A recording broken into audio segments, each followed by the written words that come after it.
অনেক কষ্টদায়ক, যা ভাষায় ব্যবহার করা যাচ্ছে না।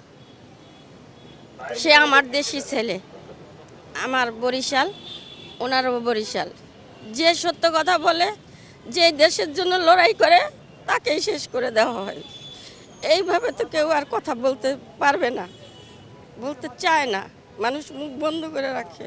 প্রশাসন ছিল, গুলির শব্দ পাইলো, তাকে কেন এই শহরে থেকে পালায়া যাওয়ার জন্য সহযোগিতা করা হইলো? এই শহরের ভিতরে সব কিছু রেখে সে ওই দেশে চলে যায়, কিভাবে চলে যায়? এটা সরকারেরই ব্যর্থতা, সরকার ছাড়া আর কোনো ব্যর্থতা নেই। সরকার চলে যাক, ছাত্ররা যেভাবে আন্দোলনে নামছে ঠিক ছাত্ররা সেইভাবে চালাক দেশ। আর কিছু বলার নেই এখানে। আমরা নিরীহ মানুষ, আমাদেরও শান্তি চাই। আমাদের শান্তি হচ্ছে না কোথায় কোনো কিছু। দেশে এ আসে ও আসে, এই দল আসে ওই দল আসে, আমাদের গরিব মানুষের কোনো দল নাই। আমরা সাধারণ মানুষ, সাধারণ বেশে থাকি। আমাদের নির্বাচনের পরে আগে বলে কি এইটা করবো ওইটা করবো, নির্বাচন হয়ে গেলে একজন সম্মানিত ব্যক্তি আসে, গরিব মানুষের দিকে তাকায় না। দিনের মতো হাদিকে যেভাবে সামনে দেখে গুলি করে মেরে চলে গেছে, ঠিক এইভাবে খুনিকে আইনা জনতার সামনে বিচার চাই, তাকেও যেন এইভাবে করা হয়।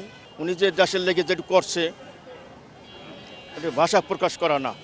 উনি একজন সৎ মানুষ ছিল, ন্যায়ের জন্য দেশে অনেক কিছু সবসময় ন্যায় বিচারে থাকতো। উনি দেশে কোনো অনেক কিছু ঘটনা উনি সবসময় ন্যায় পথে থাকতো, অন্যায় বিরুদ্ধে রুখে দাঁড়াইতো।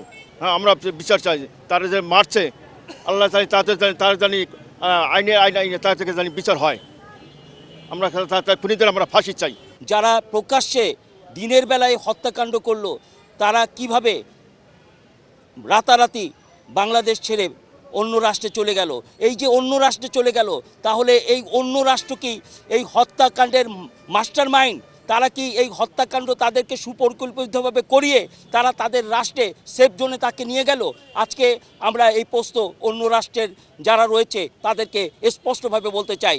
আজকে হাদির এই মৃত্যুর মধ্য দিয়ে আজকে লক্ষ কোটি হাদির জন্ম হয়েছে, এবং এই লক্ষ কোটি হাদি একই ভাষায় কথা বলবে, একই ভাষায় চিৎকার করবে, একই ভাষায় বলবে ইনকিলাব জিন্দাবাদ। এবং এই ইনকিলাবের স্লোগান আমাদের হৃদয়ে থাকবে। আমরা যতদিন বেঁচে থাকবো, যেখানেই থাকবো, হাদি আমাদের হৃদয়ে থাকবে। হাদি গোটা 16 কোটি মানুষের হৃদয়ে থাকবে।